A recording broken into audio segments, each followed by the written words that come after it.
Hello,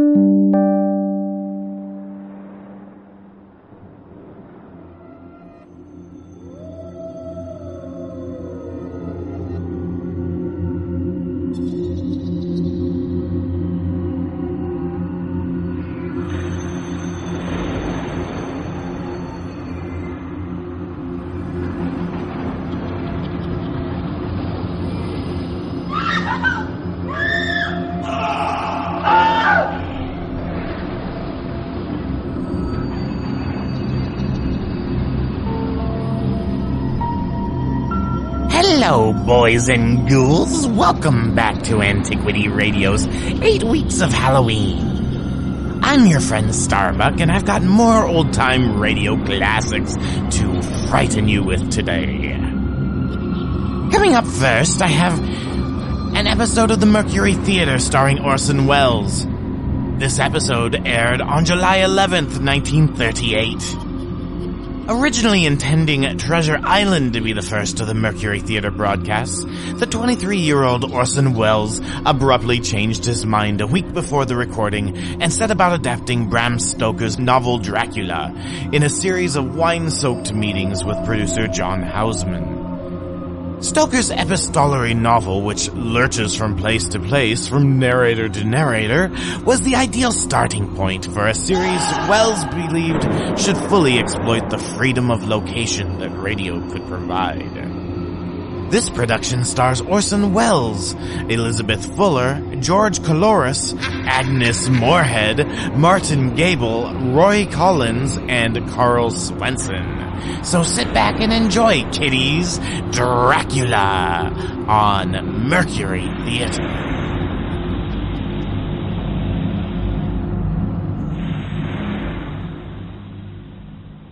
The Columbia Network takes pride in presenting Orson Welles in the first production of a unique new summer series by the Mercury Theater on the Air.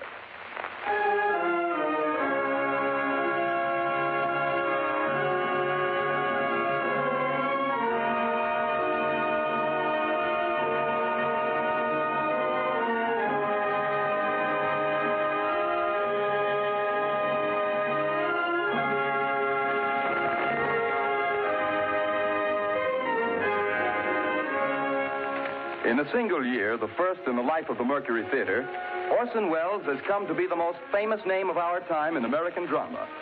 Says Collier's Magazine, 23-year-old Orson Welles threw a bombshell into Broadway. Robert Benchley writes in the New Yorker, The production of the Mercury is, I should say, just about perfect. Time Magazine declares, The brightest moon that has risen over Broadway in years.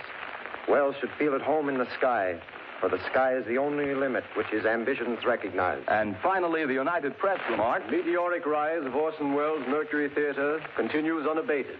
with 4 hit shows in its first year, the Mercury might well close its door on a season unparalleled in Broadway history. But Mr. Welles has long been working on a project for a greater audience, the Broadways of the entire United States. The Columbia Network is proud to give Orson Welles the opportunity to bring to the air those same qualities of vitality and imagination that have made him the most talked-of theatrical director in America today. And it is this project which Columbia brings you this summer, the first time in its history that radio has ever extended such an invitation to an entire theatrical institution. But here is Orson Welles himself to tell you about it. The director of the Mercury Theater, the star and producer of these programs, Orson Welles. Good evening. We're starting off tonight with the best story of its kind ever written. You will find it in every representative library of classic English narratives. It is Bram Stoker's Dracula. The next time I speak to you, I am Dr. Arthur Seward. George Coulouris plays Jonathan Harker, and Martin Gable plays Dr. Van Helsing. It is Dr. Seward who tells the story, and so for the moment, goodbye, ladies and gentlemen. I'll see you in Transylvania. The Mercury Theater on the Air presents Orson Welles as Count Dracula in his own version of Bram Stoker's great novel, Dracula.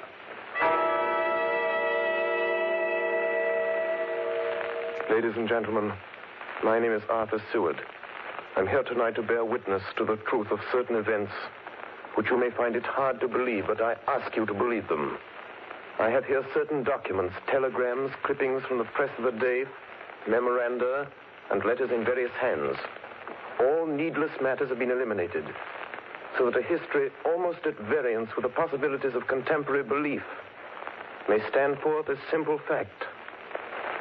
I present you first with excerpts from the private journal of Jonathan Harker. I, Jonathan Harker, lawyer's clerk, article to Peter Hawkins, Esquire of Exeter, England, am writing this journal in the hope that if misfortune overtakes me, it may one day come to the eyes of those who love me. I set out from London on the last day of April to visit one of our clients in Eastern Europe. On May the 3rd, I arrived in Budapest and came after nightfall to Klausenburg on the borders of Transylvania. At Bistritz, there was a letter of welcome for me from our client, informing me that his carriage would await me at the Borgo Pass. It was signed Dracula.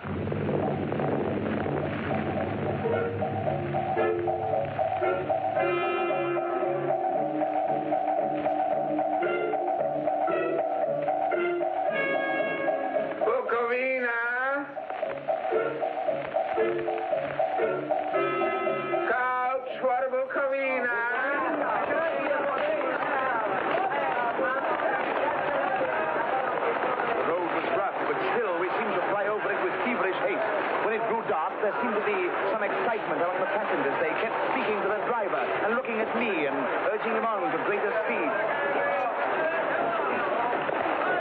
The crazy coach rocked on its great leather strings. The mountains seemed to come nearer to us on either side. Coachman! Coachman! What is this? Where are we? You're nearing your destination, young hare. This is the Borgo Pass.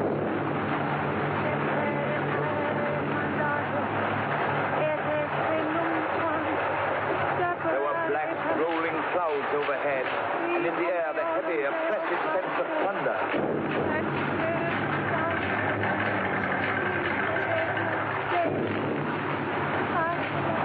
Now we were through the pass. The young hare is not expected after all.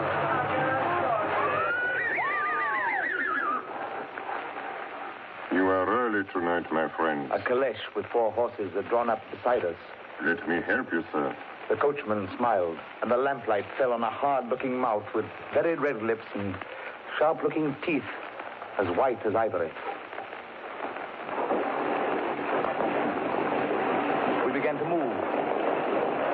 I looked back. The coach and its load of passengers had vanished from sight.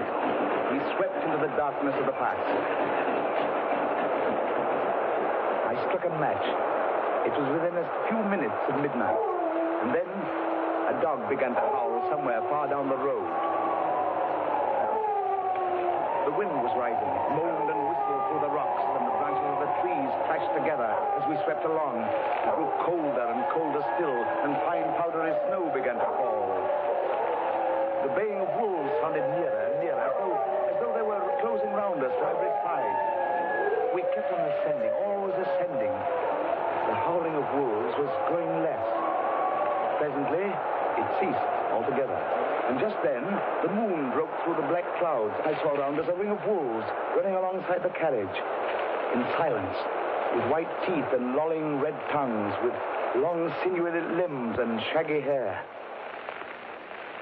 Welcome to my house. I must have fallen asleep. The carriage had pulled up in the courtyard of a vast ruined castle. The coachman was nowhere to be seen. Welcome to my house. Come freely, go safely, and leave something of the happiness you bring. Count Dracula? I am Dracula. His face was strong, very strong, aquiline. The mouth, so far as I could see under the heavy mustache, was fixed and rather cruel looking, with peculiarly sharp white teeth.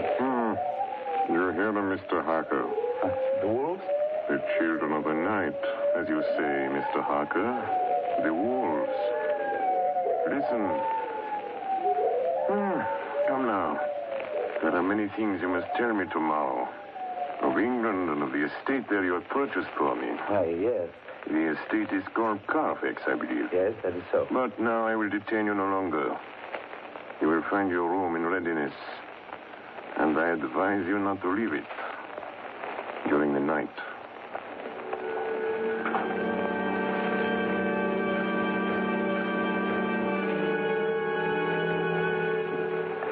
This castle is on the very edge of a terrible precipice. A stone falling from the window would fall 1,000 feet without touching anything. I explored. There are doors everywhere, and all of them locked. The door to the great hall, the door to the courtyard, every door in the castle is closed, bolted against me. The castle of Dracula is a prison, and I am a prisoner.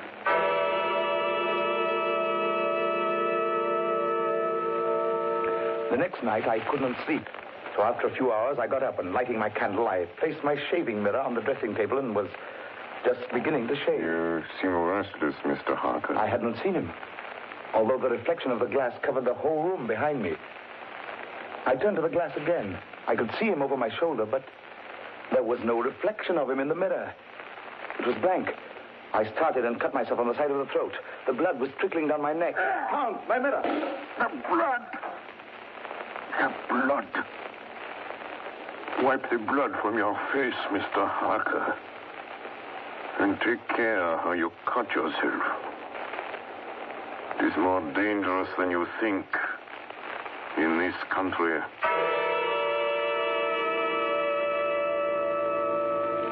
When I woke, I found most of my things were gone. My passport, my notes, my letter of credit. I could find no trace of them anywhere. And my door is locked from the outside. June 20th. There is work of some kind going on in the castle. Now and then I hear the faraway muffled sound of mattock and spade. And last night, the second of the predated letters which Dracula made me write, the second of that series which is to blot out the very traces of my existence from the earth, went forth.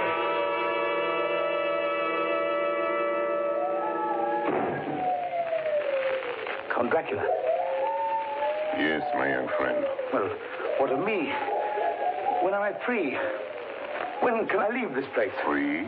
Mr. Harker, you're always free. You want to leave? Would you like to leave tonight? Yes, in God's name. My dear young friend, not an hour shall you wait in my house against your will. Come, follow me.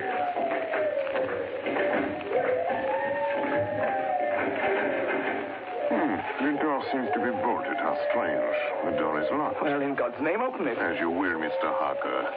You English have a proverb which is very close to my heart. Welcome the coming, speed the parting guest. Good night, Mr. Harker. Shut the door! Shut the door! I tell you, shut the door! Shut! The door is shut, Mr. Harker. I take it you will remain.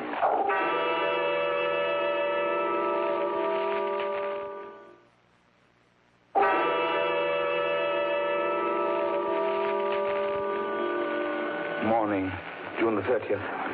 These may be the last words I ever write in this diary. Oh, God preserve my sanity.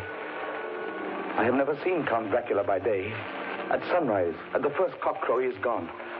I do not understand these things. I only know that the wolves obey him, and that he is a man with hair on the palm of his hands, with sharp teeth, and no blood in his face. He casts no shadow. He cannot be seen in a glass. And he moves like a bat across the sheer face of the castle walls. He eats no food and is mortally afraid of the crucifix. As I write this, I hear in the courtyard the rolling of heavy wheels and the cracking of whips. And there is in the passageway below a sound of heavy boxes being set down. Boxes shaped like coffins. And I know what they hold. The boxes are filled with holy earth from the chapel beneath the castle. It is the last box being nailed down. And now I hear the heavy feet tramping again. The door's shut. The chains rattle.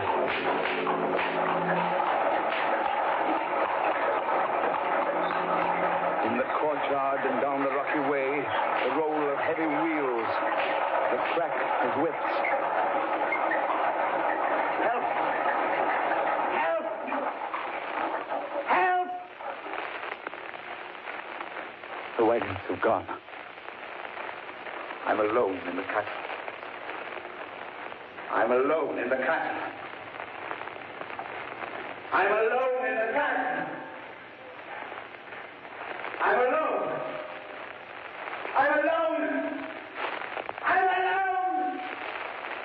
Ladies and gentlemen, this is Dr. Seward. Mr. Harker's journal terminates at this point. I now present in evidence a clipping dated August 8th of that year from the Yorkshire Telegraph from our correspondent in Whitby. One of the greatest and suddenest storms on record was experienced here today. The weather has been somewhat sultry, but Saturday evening was fine. The band was playing. The piers were crowded with holidaymakers. The wind fell away entirely during the evening, and there was a dead calm. There were but few lights at sea. The only sail noticeable was a foreign schooner under full canvas, which was seemingly going westward. A little after midnight came a strange sound from over the sea, and high overhead the air began to carry a strange, faint, hollow booming. Then, without warning, the tempest broke. And there, with all sails set, was the foreign schooner rushing with terrific speed toward the shore. A searchlight was turned on her.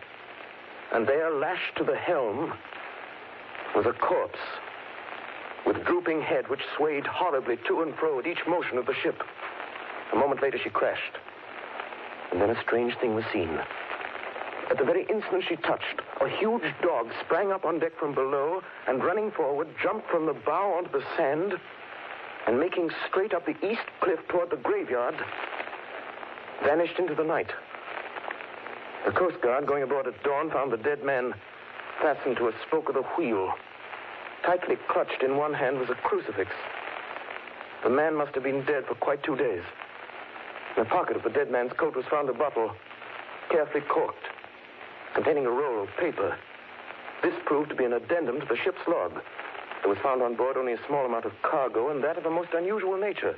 Apparently the ship carried nothing but earth, common earth, packed away in wooden boxes, shaped much like coffins.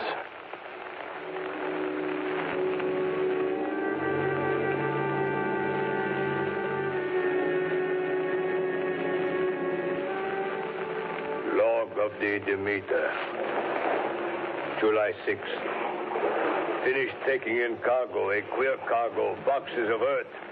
At noon, set sail, east wind, fresh. Crew, 4 hands, 2 mates, cook, and myself, captain, July 11th. Entered Bosporus. At dark, passed through Dardanelles. Mate reported in morning that one of crew, Valjoden, was missing. Took larboard watch 8 bells last night. She was relieved by Chilic. Never came to his bunk. There's something aboard this ship. No. Don't laugh, Captain. In the rain last night. Oh? A tall, thin man go up companionway and along the deck forward and disappeared. When I go to the bow, no one. And the hatchways all closed. July 22nd.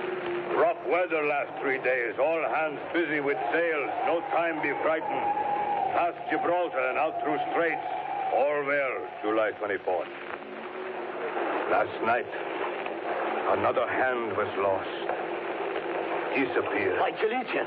Leave all watch midnight. Then we never see him again. What, double watch now?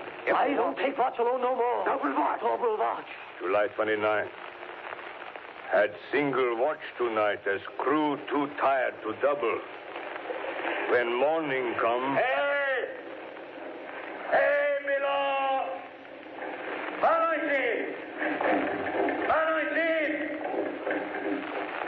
Is Banoiti below? Banoiti's gone! Banoiti's gone like the others. Like all the others. The mate and I have agreed to go armed henceforth, July 30th. Last night, we are nearing England. Weather fine. All sails set. Captain! Captain! The man in the watch in the stairs was missing! Both missing! Now, only self and mate and 1 hand left to work ship. August 3rd. 2 days of fog and not a sail sighted. At midnight, I went to relieve the man at wheel, and when I got to it, found no one there. It's here. I know it now. I saw it. Like a man, tall and thin and ghastly pale. It was in the bows looking out. I gave it the knife, and my knife went through it. What? Empty as air. What is it? What are you talking about? It's here, and I'll find it. It's in the hold. In one of those boxes of earth. I'll unscrew them one by one and see.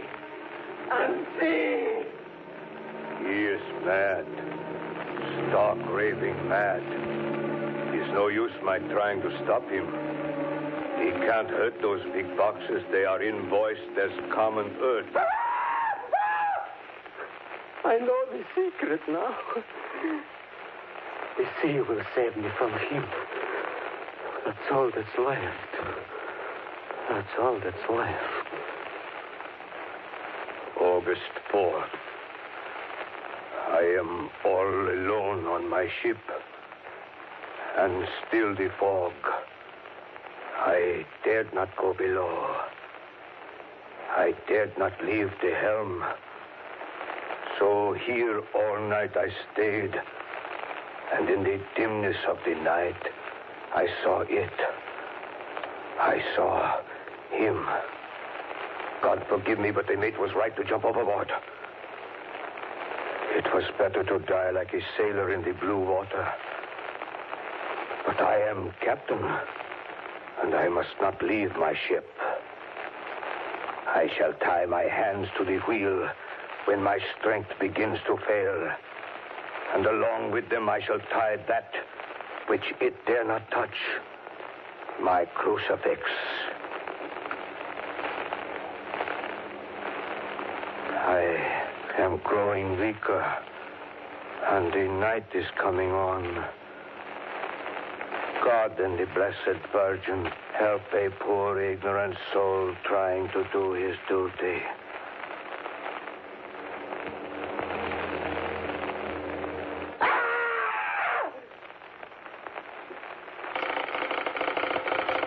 Telegram, Seaward, Perfect, to Van Helsing, Amsterdam. Lucy Westenra in alarming condition. Cannot diagnose. Come at once. Seward. Telegram, Van Helsing, Amsterdam, to Stewart, Perfect. I'm on my way to you. Please arrange the examination immediately my arrival, Van Helsing. Ladies and gentlemen, I must now explain that 6 months before the events recorded here, I had become engaged to a young lady, Lucy Westenra. We were to have been married in the spring. My old teacher, Professor Van Helsing, arrived at 4 the next afternoon. I took him at once to Lucy's house. She lay in a bed asleep. She was ghastly, chalkily pale. The red seemed to have gone even from her lips and gums, and the bones of her face stood out. Young Miss is bad. Very bad. She must have blood or she will die.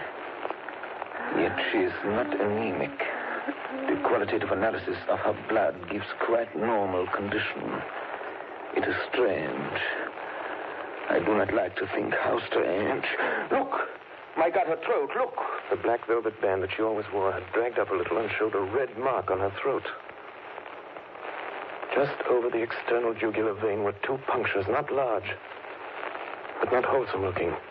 The edges were white and worn looking. Well?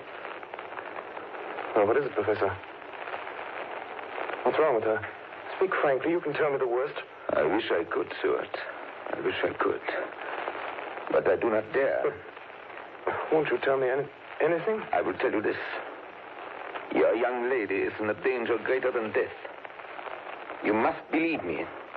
If you leave her for 1 moment and harm befalls, you will not sleep easy thereafter.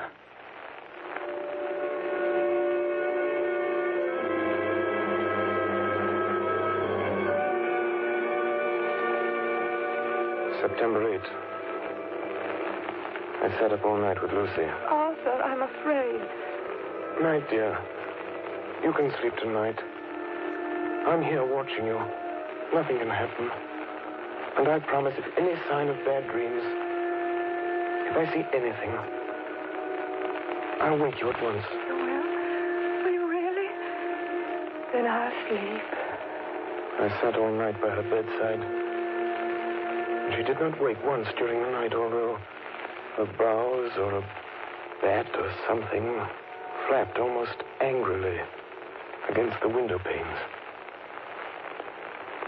September 11th.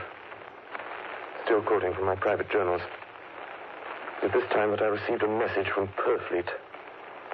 Read 10:20 p.m. St. John's Hospital, serious complications, case 891, your immediate presence, London, imperative. I had no choice. Sometime later, a paper was found among Lucy Westenra's belongings. I write this and leave it to be seen so that no one may by any chance get into trouble through me. I went to bed as usual, taking care that the window was closed, as Dr. Van Helsing had directed. About 2 a.m, I awakened. I went to the door, called out, "Arthur! Arthur!" There was no answer.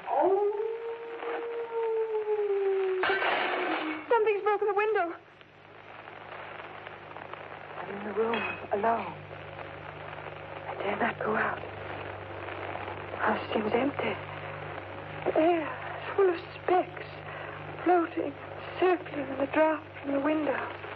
The light burns blue, dim. What am I to do? Something very sweet and very bitter all around me. Nothing sinking into deep water. You shall be flesh of my flesh, blood of my blood. September 12th. Late. Only resolution and habit can let me make an entry tonight. We found her sprawled on the floor, and there was a draft in the room from the broken window. Her throat was bare, showing the 2 wounds, looking horribly white and mangled. We are too late, my friend. We have failed. God's will be done. She's dying. Yes. She's dying. Stay beside her. It will make much difference, mark me, whether she dies conscious or in her sleep.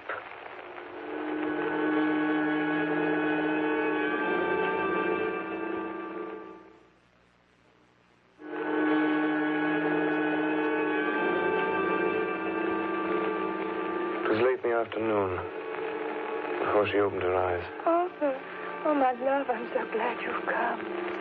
I took her hand and knelt beside her. Her breath came and went like a tired, peaceful child's. And then the light from the setting sun fell on her face, and then, insensibly, a strange change came over her. Her eyes grew suddenly dull and hard. Her breathing was heavy. The mouth opened, and the pale gums drawn back made the teeth look large and sharp. Arthur, oh, my love, I'm so glad you've come. Kiss me. Bend down and kiss me. Not for your life. Not for your living soul and hers. Lucy! She's dead. Poor girl. There's peace for her at last. The end. Not so. It is only the beginning. Wait and see.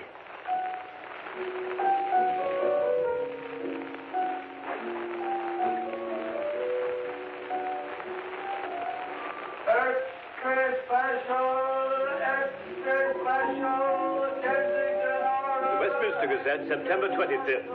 A Hempstead mystery. The Kensington horror, the stabbing woman, and the woman in black are vividly recalled to mind by a series of events that have taken place recently in the neighborhood of Hempstead.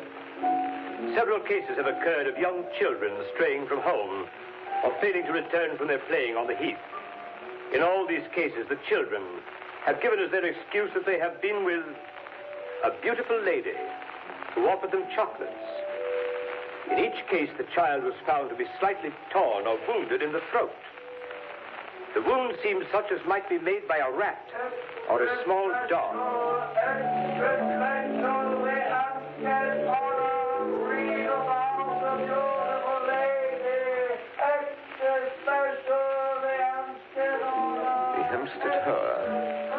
another child injured by the beautiful lady.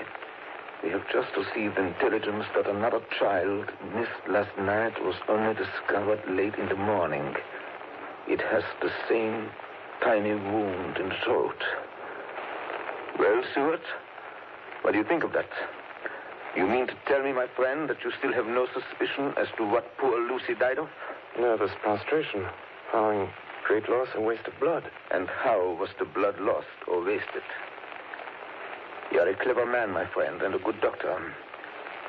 But you do not believe that there are things that you cannot understand. You are wrong, Stuart. Are you aware of all the mysteries of life and death? Can you tell me why in the pampas there are bats that come at night and open the veins of cattle and horses and suck dry those veins? How in some islands of the western seas there are bats which hang on trees all day, and then when the sailors sleep on deck because it is hot, flit down on them, and then in the morning are found dead men as white as Miss Lucy was? I understand none of these things. After tonight, Stuart, if you dare to come with me, perhaps then you will understand. September 29th. Before dawn. Now it is done. And I would sooner die 1,000 deaths than live again through what I did this night. We will spend the night, you and I, here in this churchyard where Miss Lucy is buried. We enter the tomb, then we open the coffin. You shall yet be convinced. Take care, Van Helsing. Miss Lucy is dead, is it not so? Then there can be no wrong to her. But if she's not dead... With some difficulty, we found the Westenra tomb. I took up my place behind a yew tree. On one side of the tomb, Van Helsing on the other. I was chilled and frightened. Suddenly, I saw something moving between two yew trees. A dim, white figure which held something at its breast. The figure stopped. I could not see the face, for it was bent down over what I saw to be a fair-haired child. There was a sharp little cry, such as a child gives in sleep, or a dog as it lies before the fire and dreams. Then the thing saw us. She drew back with an angry snarl. The lovely blood-stained mouth grew to an open square. If ever a face meant death, I saw it at that moment. Then suddenly she turned and vanished in the direction of the tomb. The child is not harmed. We leave him in a safe place where the police find him. There's more to do. Come. Now we were in the tomb. Then in the coffin, the thing lay. Like a nightmare of Lucy, the pointed teeth, the blood-stained mouth. Van Helsing never looked up. From his bag, he took out a book, his operating knives, a heavy hammer, and a round wooden stake, some 2 or 3 inches thick, sharpened to a fine point, and hardened over a fire. Stuart! The life of this unhappy woman is just begun. When she become what you call undead, there comes with the change the curse of immortality. She cannot die, but must go on age after age, adding new victims. Because all that die from the preying of the undead become themselves undead and prey on others. So the circle goes on, ever widening as the ripples from a stone thrown in the water. But if this lady, this undead, be made to rest as true dead, then the soul of the poor lady whom we love shall be again free. Tell me, what am I to do? Take this stake in your left hand, the hammer in your right. Yes. Place the point over the heart. Yes. Then, when I begin the prayer for the dead, in God's name strike. Are you ready? Now, Domine Jesu Christe, Fili de vivi, quum manus tuas ex voluntate Patri.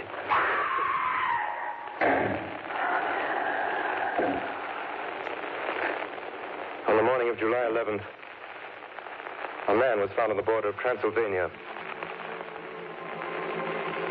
He talked wildly of wolves and boxes of earth and blood, and gave his name as Jonathan Harker. In the hospital at Klausenburg, he improved sufficiently to make possible his removal to England. I'm still quoting from my own personal papers. But there his condition remained so serious that he was committed for observation to a private ward in my hospital at Purfleet. Here he did so well that in 3 weeks he was completely recovered. It was during this time that his wife, Minna Harker, brought to the attention of Dr. Van Helsing and myself the journal that her husband had kept while a prisoner in the castle of a certain Count Dracula in Transylvania. I have before me the record of a meeting that took place in my study in Purfleet, transcribed by Minna Harker. October 1st. Meeting began soon after 8. Jonathan next to me. Dr. Seward opposite to Van Helsing at the head of the table. My friends, there are such things as vampires. Had I known at first what now I know, one so precious life had been spared to many of us who love her. The vampire which is amongst us is of himself so strong that he can direct all the elements. The storm, the fog, the thunder. He can command all the meaner things, the moth and bat, the owl and the fox and the wolf. How, then, are we to begin our strike to destroy him? How shall we find his place? And having found it, how can we destroy? My friends, it is a terrible task that we undertake. To fail here is not mere life or death. If we fail, we become as him. Foul things of the night, as him. What do you say? I answer for myself. Count me in. I'm with you. The professor laid a small golden crucifix on the table. We took hands, and our solemn pact was made. My friends, we too are not without strength. The vampire flourishes on the blood of the living. Without this, he cannot live. He throws no shadow. He makes no reflection in a mirror. He can transform himself to a wolf, to a bat. He can come on moonlight rays as elemental dust. He can see in the dark. He can do all these things. Yet he is not free. His power ceases at the coming of the day. Then, until night, he must remain in the shape in which he finds himself, and except in his coffin home, in those earth boxes, he cannot rest. When we can confine him in his coffin, then, my friends, if we obey what we know, we will destroy him. At that moment, something flapped wildly against the window. Then Did you hit it? I don't know. we looked out of the window. Against the black sky, we could see nothing. Data in our possession. From the Count's castle in Transylvania to Whitby came 50 boxes of earth. All of these, to our certain knowledge, were delivered at Carfax. Recently, 12 of these boxes have been removed. First step, ascertain whether all the rest remain in the deserted house next door or whether any more have been removed. We must trace each of these boxes and sterilize the earth with holy water so that he can no longer seek safety in it. And we must hurry. The events of the next few days are described in Jonathan Harker's journal. October 2nd, 5 a.m. Just returned from the empty house. Left Mina here at home. Well, we've done our work at Carfax. The place was filthy. The air stagnant and foul and alive with rats. We counted the boxes. Only 38 of them. And over each one, the professor went through his same mysterious work. It was dawn when we got back. I found Mina asleep. She looks paler than usual. October 2nd. Soon after they left, I fell asleep. I remember hearing the sudden barking of the dogs. And then there was silence. I got up and looked out of the window. There was a thin streak of white mist moving across the grass along the wall of the house. It dawned on me that the air in the room was heavy and dank and cold. The gaslight came only like a tiny red spark through the fog. I could see through my eyelids. The mist grew thicker and thicker. Then, as I looked, the spark divided and seemed to shine on me through the fog like two red eyes. You shall be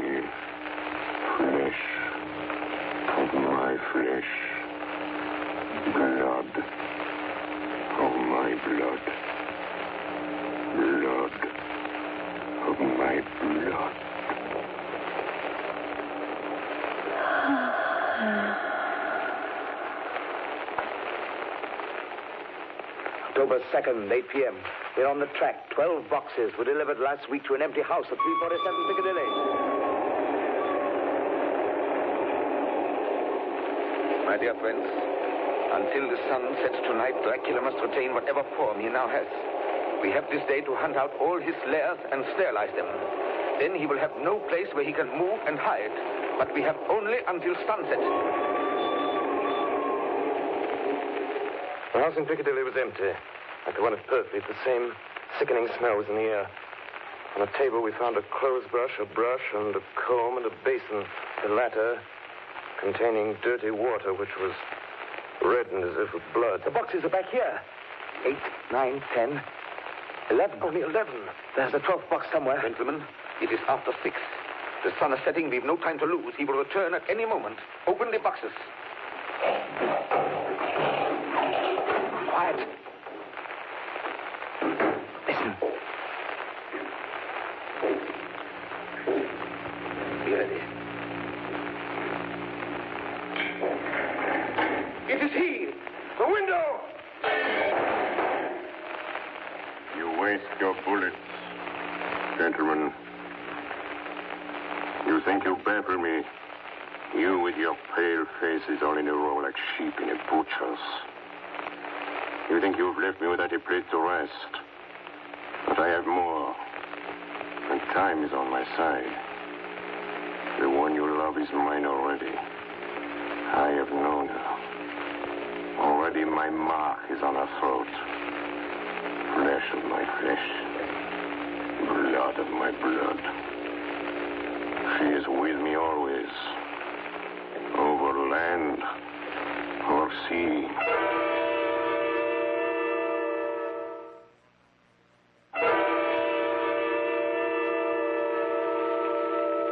October 4th morning.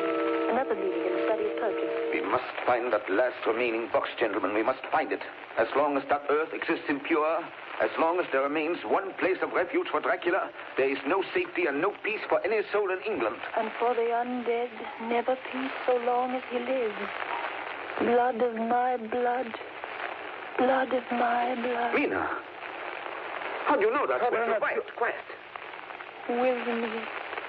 With me always, over land and sea. Mina, darling, how did you know that Dracula said those... I don't know.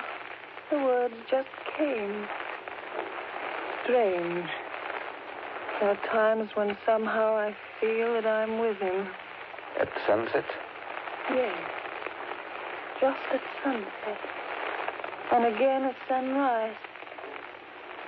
Dr. Van Helsing, if I could... If at that time you... Have you the courage? Courage for what? What do you mean? Dr. Van Helsing here will question me. I will question her, yes. In a state of hypnosis. The one you love is already mine, he said. She is with me always, over land or sea. Ah, Count Dracula. Perhaps she will betray you if she is really with you, this one we love. Who knows? If she is really with you over land or sea. Blood of my blood. Mina.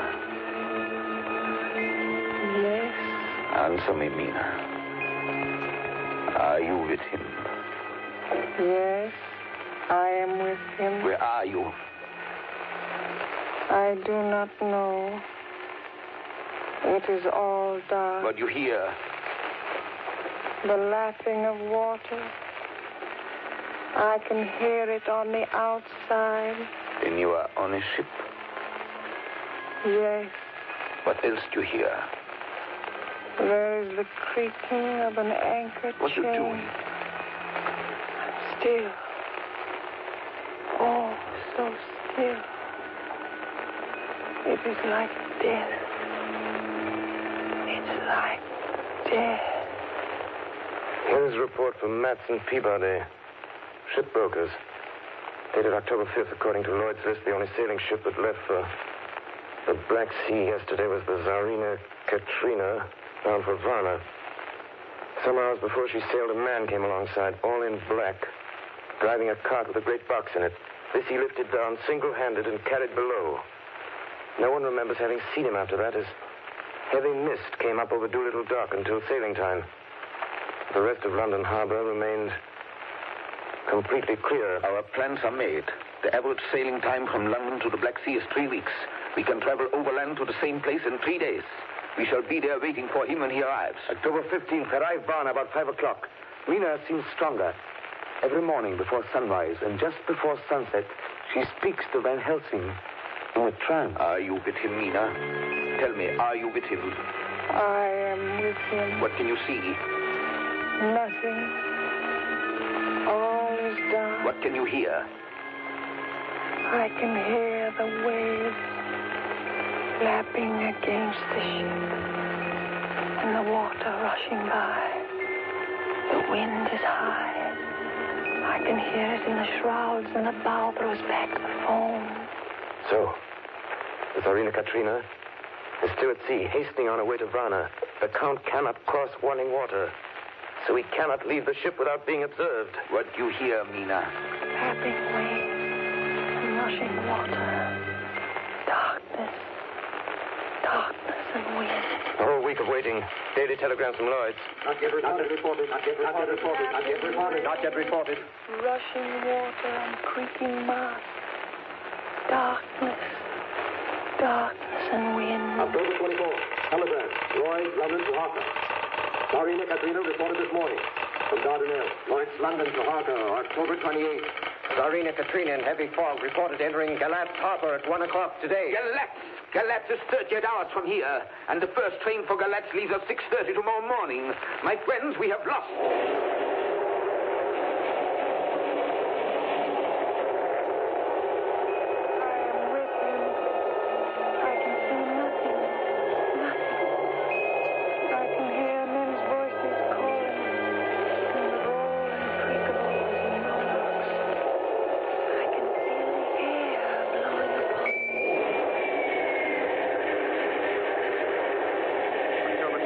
Evening. We are due between 2 and 3 in the morning, but already at Bucharest we are 3 hours late.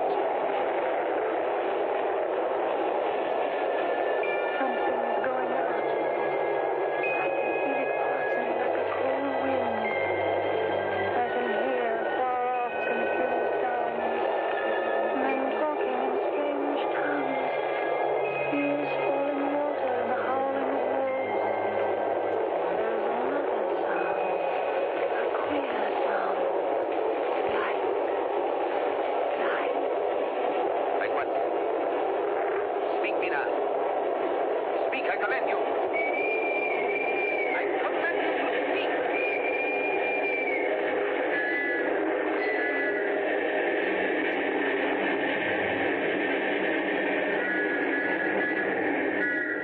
Arrived in Galatz. Saw Captain Tsarina Katrina. A man come aboard with an order an hour before sunup to receive a box for a party by the name of Dracula. Got his papers, all right. Emmanuel Hiddlesheim, his name was. Mr. Hiddlesheim? Yes.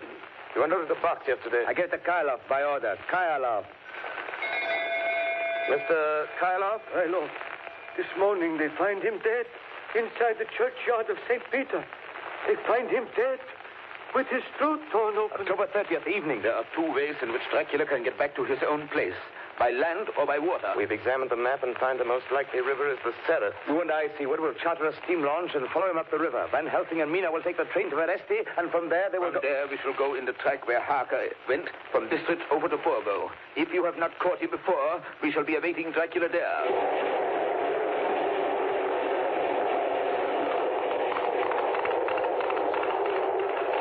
October 31st. We arrived at Veresti at noon, Van Helsing and I. Bought a carriage here, and we start in an hour. Our enemy is still on the river. October 31st. We can run at good speed up the river at night. There's plenty of water, and the banks are wide apart. November 1st, evening. No news all day. We hear that a big boat went up the river before us, going at more than usual speed.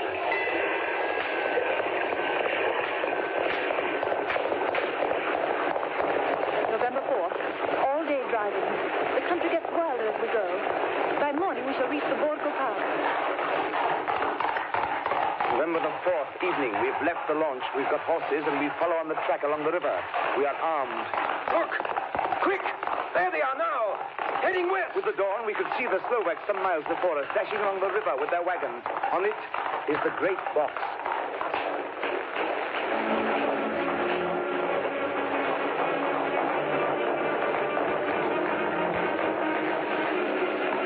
Late in the afternoon, we reached the Burgo Pass. Van Helsing, look, look! We could see a long way all around us. Far off, beyond the white waste of snow, was the river like a black ribbon curling. Between us and the river, not afar off, came a group of men, mounted Slovaks hurrying along.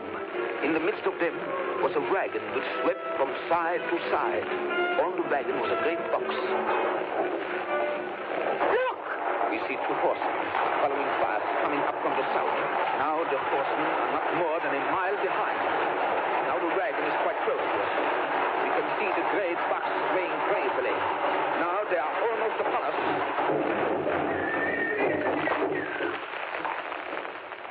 Now has happened a strange thing. The wagon smashed into a great rock bed in the snow, lost its front wheels, and turned over on its side, jammed against the stone. The horses tore loose from their traces and bolted, and the Slovaks scatter and vanish after them. Then silence. Silence like comes after ringing a bell. Look, his face. It is Dracula, sprawled out stiff and twisted in the smear of his own holy earth. The box, in falling, has emptied the dirt onto the snow. His face is old-looking. The skin is like paper.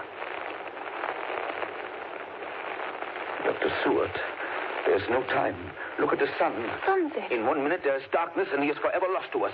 Have you the stake of wood and the hammer? Here. Now, Seward, pray for us. Kneel down and pray. Harker, the stake of wood over his heart. Be not afraid, Harker. Do not look into his eyes. The hammer. Now, Harker, strike. Strike!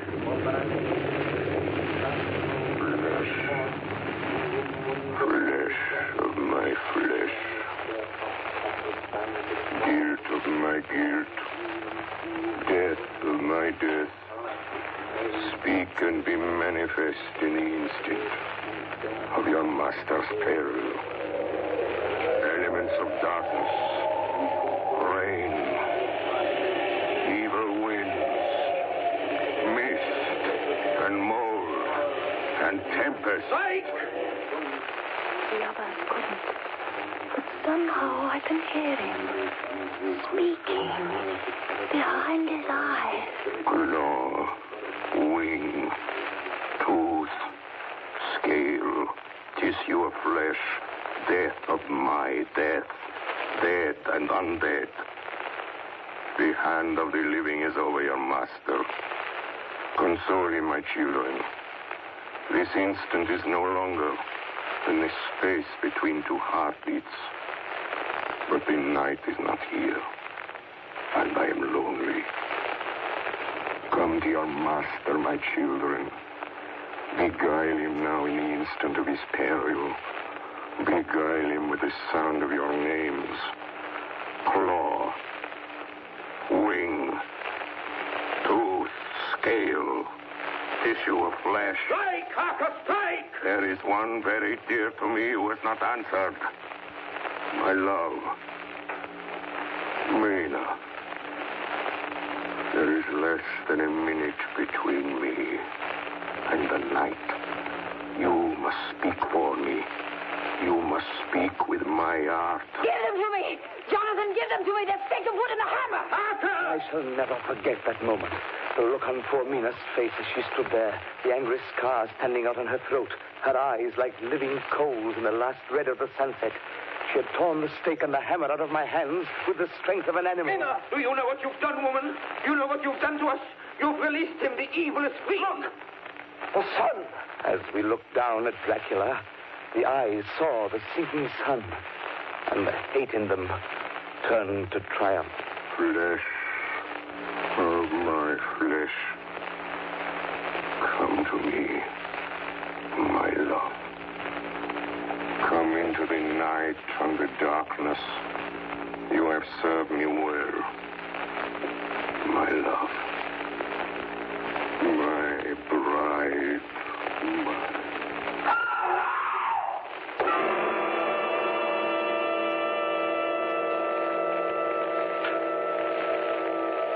Ladies and gentlemen,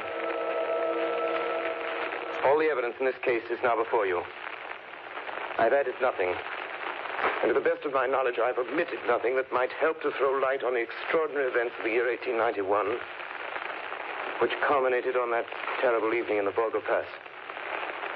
There remains only this one last report. When Mina Harker seized the stake and hammer from her husband, I believe she was under some form of hypnosis. She herself remembers nothing. But whatever influence was at work on her, she must, at the last moment, have rejected it. For at the exact instant the sun disappeared, it was Mina Harker who drove the stake through the heart of the thing that called itself Dracula. At that same instant, even as we looked, the wound on the side of her throat was no more. As for Dracula, before the scream of the creature had died from our ears, the whole body crumbled into dust and passed from our sight. In the final moment of dissolution, there was in the face a look of peace, such as I never could have imagined might have rested there.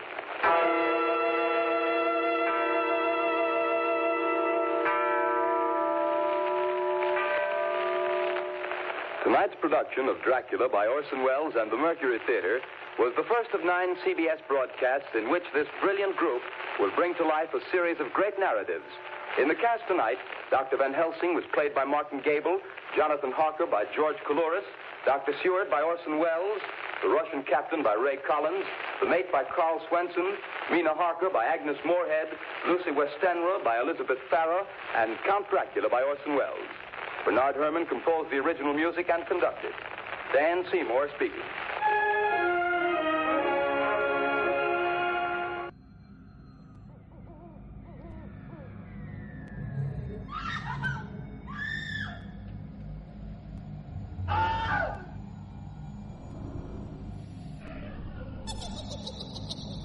I hope you liked that little tale of Dracula on Mercury Theater. Coming up next, I've got an old episode of The Clock. This episode aired on February 9th of 1947, and it's called The Hitchhiker. In this episode, a man planning the death of his wife picks up a young hitchhiker named Gertrude. Enjoy, kiddos.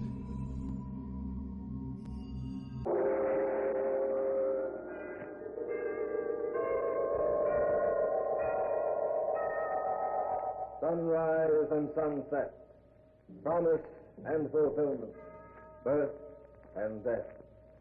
The whole drama of life is written in the sands of time. We present a new series of radio programs, The Clock.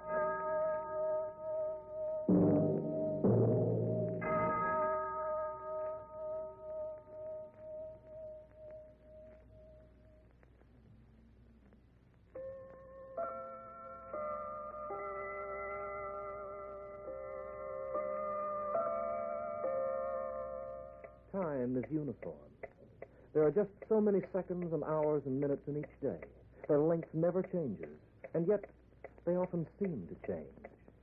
When you're traveling, for instance, time may lengthen or quicken according to your mood. I'm not referring to the conveyance in which you travel. It doesn't matter if you use a train, a bus, or a boat.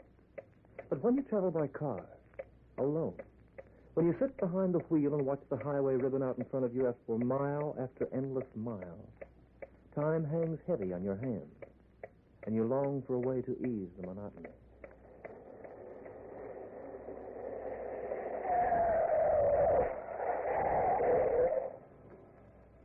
Gas, mister? Yeah, fill her up. Okay. All right. Guess I'll stretch the pendant a little. Gets kind of cramped behind that wheel after a while. How far is it to Salt Lake City? Oh, about 200 miles. Maybe 250. Oh, well, I ought to make it by 3 in the morning if my luck holds out. Well, the road's pretty good from here on in. Say, do you know anything about radios? But, car radios? Yeah. We install them here. Well, take a look at mine, will you? Something's wrong with it. Sure thing. Now, when you're on the road alone, a radio's a good bet. It helps to pass the time. Yeah, I know how it is. It gets kind of lonesome when you travel the way I do. I put in 1,700 miles a week, maybe. It's a lot, mister. You got a bad wire connection on that set. Can you fix it? Yeah, it'll take me about 3 minutes. Well. Say, look, mister, you got room for another passenger in the car? Another passenger? I wouldn't ask, except I'm so sorry for the kid, you know, and she said something about you said something about being lonesome, rather. And she's trying to hitchhike her way to Salt Lake City to see her old lady. Some guy dropped her off at the fork about an hour ago, and she's been waiting for a lift ever since. Well, I guess I can give her a ride. Where is she? Inside. Good looker, too. Nice shape. Hey, now, take it easy. I'm a married man with 2 kids. Well, you know how it is. Sure, I know how it is. I'll ask her if she wants a lift while you fix that wire. Okay, mister, okay. Oh, excuse me. What do you want? Oh, the gas attendant outside said you were looking for a lift to Salt Lake City. You going that far? I'm going to try to make it tonight, yeah. Well, I don't usually like... My name's Keeler, Leonard Keeler. Everybody calls me Lem. My name's Lola Pickens. Well, if you get your stuff... I don't have any suitcase. Oh, it's having light, huh? Hey. You coming? I guess so. You don't have to worry. I'm not the kind who makes passes. I wasn't thinking... Okay, mister. Radio's working fine now. I'll be right there. Now, come on, Lola. There's a long stretch of road ahead of us. We better get started, huh? Cigarette? Yes, thanks. There's a lighter on the dashboard. There's so many gadgets up here. The round one. Oh. The flat one for the heater. Which works the defroster. And the dial turns on the radio. Where's the gadget that turns on the dishwasher? That's good. And if you don't think I'd have a dishwasher in here if I needed one, well, I like a lot of cheesecake on my car. I'm willing to pay for them, so why not have them? It's a nice car. Yes, sure is. Where are you from, Lola? Chicago. And you're hitchhiking all the way to Salt Lake City? It's the cheapest way to travel. I'll say. Oh, you're pretty nervy. A girl like you traveling on the road alone. You ever run into trouble? Oh, once or twice. Every once in a while you come across a Romeo who thinks he's terrific. And I know how to handle that kind. I bet you do. What do you do for a living, Lola? No, I wasn't getting nosy or anything like that. I was just trying to pass the time. Oh, it's all right. I don't mind telling you. I've been almost everything from a waitress to a dancer in a burlesque line. You got experience, huh? Too much. Now I'm going home to my folks. That's where I should have stayed in the first place. Yeah, there's no place like home. What do you do, Mr. Keeler? Call me Len, huh? Oh, I'm a salesman. Oh? What's your line? You won't laugh now. No, of course I won't laugh. Horses. No. I don't know why, but that always gets a laugh. Well, what's so funny about horses? Oh, I don't know. You wait till you're fat and 40. You'll find out that I'm practically your best friend. Say, it's good to have company when you hit the road. It's nice to meet someone who's regular. What's that? What? It's like a man standing up there at the bend in the road. Uh-oh, waiting for a lift, I guess. Poor guy. It's getting dark. I know how it is when you stand out there and watch the cars go past you. Well, Lola, and as much as you've got a heart as big as a pumpkin, suppose we give the guy a break, huh? Yeah, he looks okay. Might even be an ex-GI. How far are you going, mister? Wheeler. Where's that? About 150 miles from here. On the road to Salt Lake. You're in luck, brother. Here we go again. Mind if I have another cigarette, Len? Help yourself, Lola. You comfortable back there? Yeah. Thanks. Been on the road long? No. It's getting kind of late. I guess I better put on the light. Why, you want a cigarette back there? No.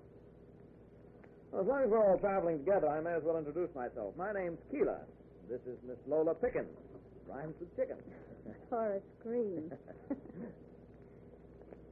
I said her name was... I heard you. Not very chummy, is it? No. What's your name, friend? Leach.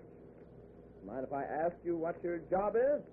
I haven't been working at it lately. Well, what is your line when you work at it? I'm, in ladies' wear. You don't say. Who'd you work for? You never heard of the firm? I bet I did. I heard of every ladies' wear firm in the country. I work for Lewis Brothers. Lewis Brothers? Mm-hmm. Where's that? Salt Lake. Oh, you got me there, brother. That is one firm I have never heard of. They're out of business now. Oh, I see. But looking for another setup, huh? I'm not looking for anything, mister. Including conversation.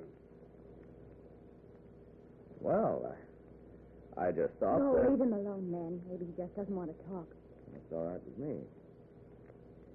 Light me a cigarette, would you, Lola? Sure. Well, looks like we're climbing. We're going into the mountains, I guess. Oh, wait a minute. There's a crossroads.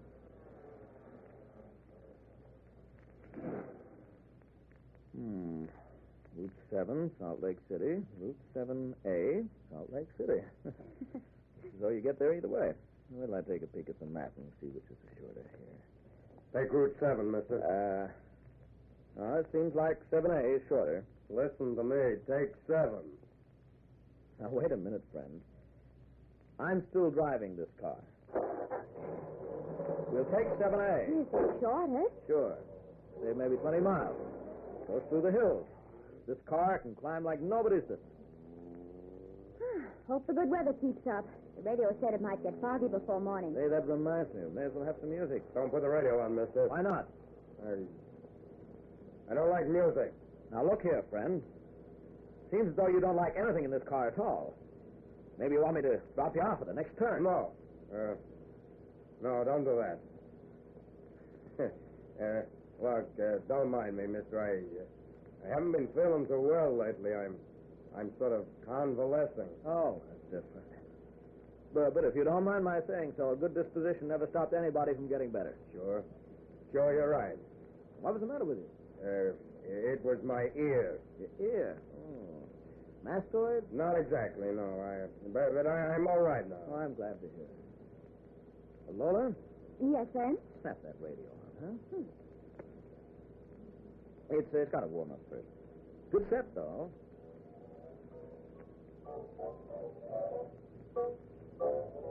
How's that? Couldn't be better. Gee, it makes me feel like that. Me too. Mister, I wonder if I could ask you for a favor. Sure. Well, my father's very sick in Wheeler, and I'm getting kind of worried about it. You want to make a call or something? If you don't mind. Oh, it's all right with me. Except, where can you make it? I don't think we'll hit another town until we get out of these hills. Well, there's a farmhouse up ahead. I could make a call from there and pay him for it. Okay, Leach. Will you wait for me? Naturally. You don't think I'd leave you flat out here this time of night? Thanks.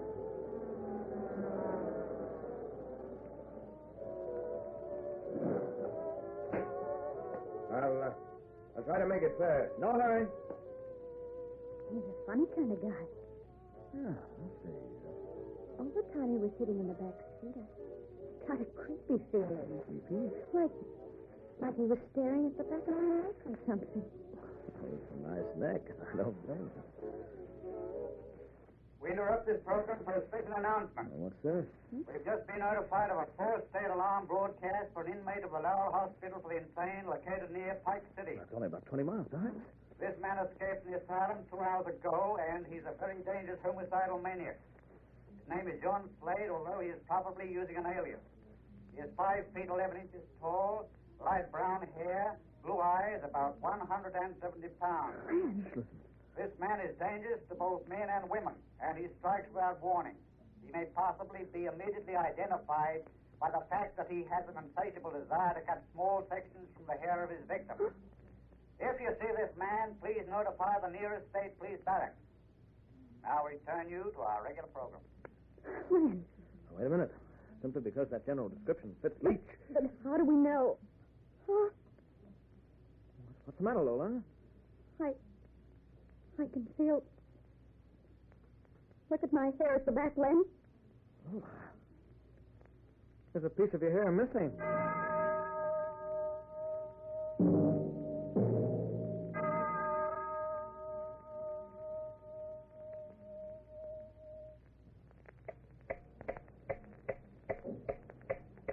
Yes, time passes quickly on the road when there's someone to chat with and a pleasant tune to listen to on the radio.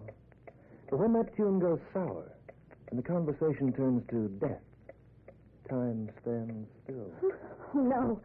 Stop the car, Lynn. Let's get out of here. I can't see the sun. Oh, what's the matter? He's coming back. Thanks for waiting, Mr. Keeler.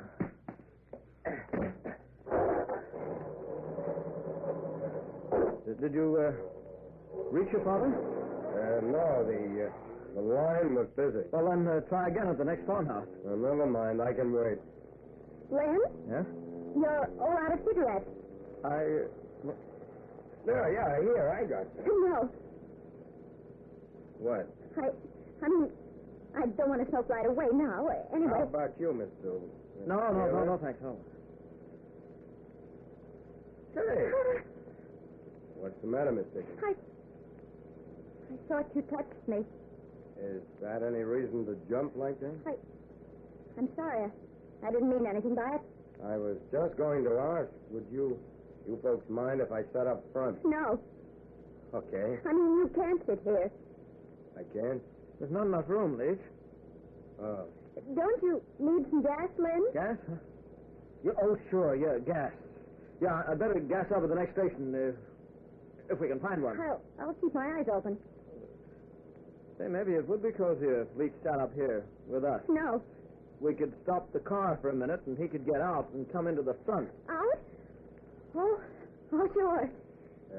Is there room? Lola can move over. She doesn't take up much space. Yes. Stop the car, Lynn. He can sit in front.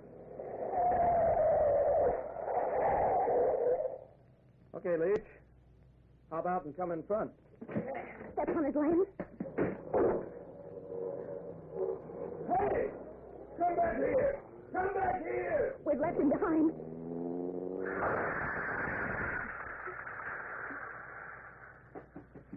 He's running after us. Don't stop, Lynn. Don't stop. We wouldn't get far in a flat. Hey, what's the idea? Well, it's a funny thing. It must have been in gear. She jumped ahead without warning. Yeah? Hey, you got a flat. I know. Left front tire. I guess we'd better go to work on it. Hey, let me do it. What? Let me fix it. I want to pay you back for the ride. The spare's in the trunk. Here's the key. Okay. Won't take me long. Lynn, what are we going to do? Now, take it easy, Laura. There's a way out of this. We can outsmart him. There must be a way. As soon as he gets the tire fixed, can you start the car again and leave him behind? The ignition key's on the same ring with the trunk key. He's got them both. I'll go crazy if we don't get rid of him. Every time he moves, I can almost feel his fingers around my throat. How do you think I feel? My scalp's been crawling up and down my spine. What do we do? We've got to play it straight, you understand? Whatever we do, we can't let on we know. But suppose he gets it. He won't if we play it smart, Lorna. Here he comes. Yeah, this shouldn't take more than 10 minutes, Mr. Keeler. You sure you don't want some help? Hell no, you stay where you are. That suit of yours is too good to ruin on this road. Lynn, for heaven's sake, think of something. Trying to. One thing we've got to do is all for time. Lola, do you think you can play up to him a little so he won't try anything until I work out a plan? Play up to him? You know, be sweet. Make believe you think he's handsome or clever or something like that. You asked me to play up to a maniac. I couldn't. But our lives may depend on it, Lola. As we run into the woods or something. Sure, we'll be right where he wants us. Lynn, I'm scared. I'm so scared I'm sick. Right where you hang on to yourself. He's looking at us. Huh? Smile. Say something unimportant. I wonder what time we'll get into Salt Lake City. You do it, you keep him from being suspicious by giving him a line. If there's no other way, what else can I do?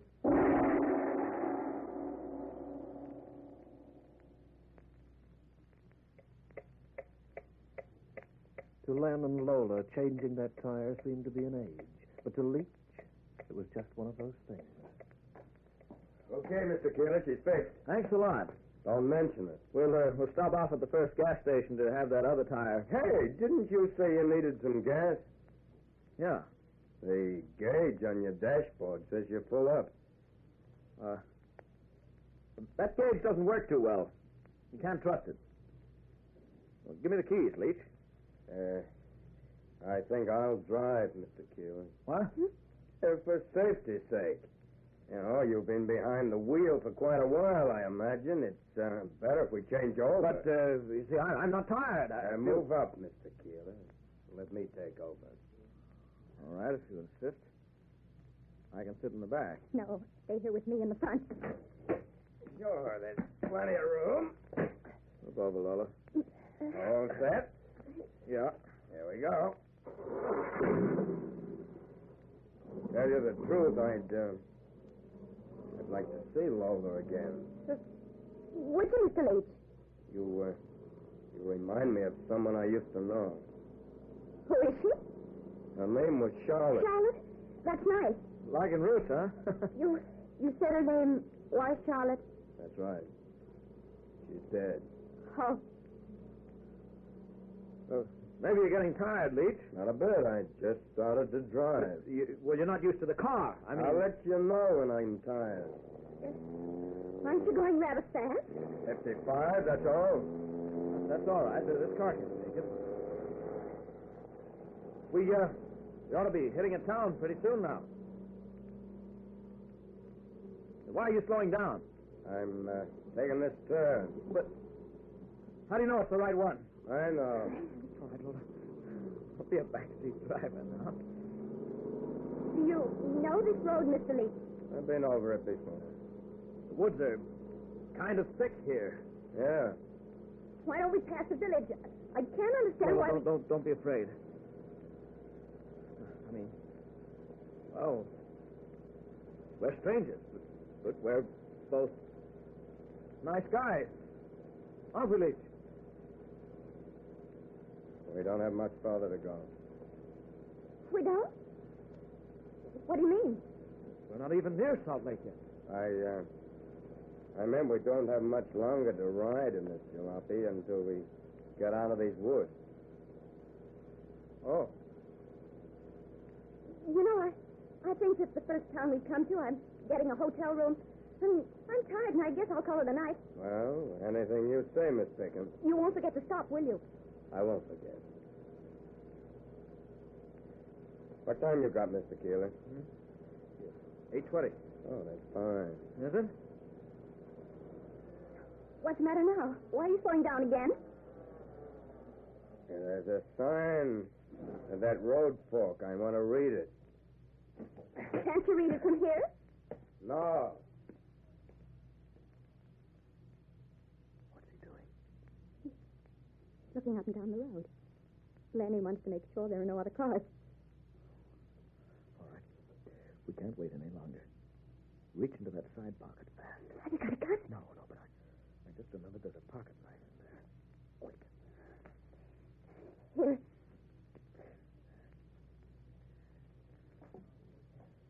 Okay, folks, get out. What? This is the end of the line. I've got the car keys, so you may as well get out. Go on, Lola.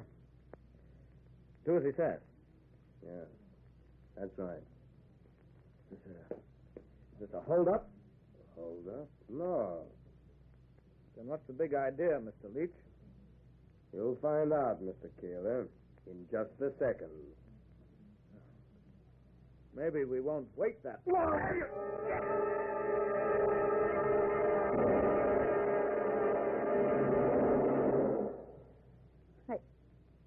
I can't look at him. That's a good thing I had this knife. I guess you had to kill him, didn't you? Well, there's no other way. I hope maybe you could do it differently. I mean, he couldn't help himself. He was sick. Well, he's better off this way, Lola. Wayne, let's leave him here and get back into the car. We can drive to the nearest police station and... Len? Huh? What are you doing? I was just looking at his hair. His hair? It's so long. Soft. Like yours is. I think I'll just cut off a piece as a keepsake. What's the matter, Lola? Don't you like what I'm doing? I don't believe it. You. You couldn't be. You wasn't. No, Lola. He wasn't. Keep away from me. Come here, Lola. No, keep away. I won't use the knife on you, Lola. Just my hands. Just my hands and my fingers on your throat. No, Please.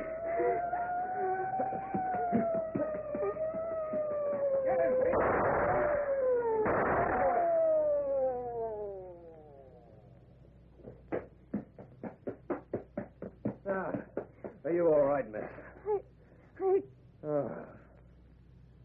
I finished Leach, did he? Too bad. Poor guy called us about 20 minutes ago, and we told him to stall right here. He recognized Slade when Slade picked him up. Car was stolen. Right, Slade. Keep moving. Have you got him, Pete? Come on. Yeah, we got him.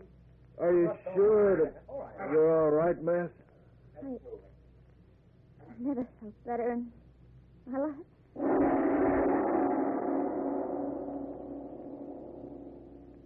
Yes, the road gets lonesome when you're spinning along behind the wheel. And it's lonesomer still when you're beside it waiting for a lift. Only sometimes it's safer to stay at home.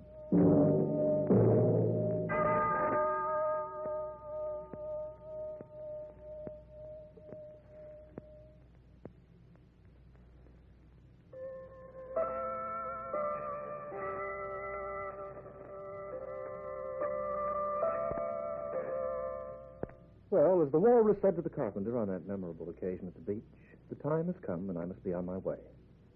I have an appointment with an old friend of mine, a watchmaker by profession. He's quite a pleasant fellow, and I enjoy his company. He's restful, so to speak, at least for me. Somehow, whenever I leave him, I always feel well-adjusted. The Clock will be heard again next week, same time, same station. Written by Lawrence Klee and starring Hart McGuire. You heard Wendy Playfair and Charles Tingwell as Lola and Len, as Leach, Owen Weingott, as garage attendant, Ozzie Wenburn. The Clock is directed by John Saul, a Grace Gibson radio production.